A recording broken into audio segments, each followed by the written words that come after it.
On this week's episode of At the Podium, I'm speaking with Kristen McGuiness. She is an accomplished author of such books as 5150, The Magical Adventures of the Single Life, and her latest novel, Live Through This.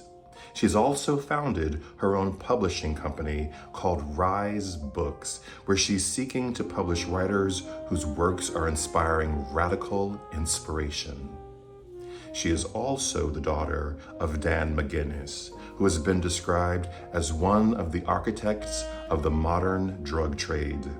In our conversation, we talk about her complex relationship with her dad and what she refers to as his business. And even all these years later, after his death, she is still in search of her father through the haze of drug addiction, drug smuggling, and lost time. Do you think that your dad is an empathetic figure?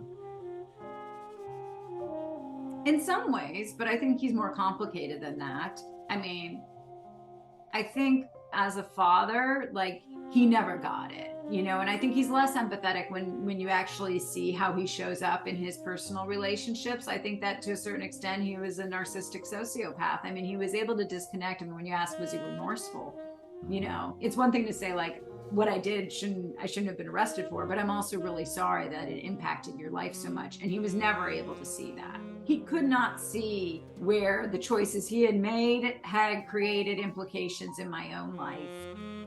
And he couldn't even be sorry for it, So I think that there are parts of him that you can't help but judge those emotional choices, even while you might support some of his other ones.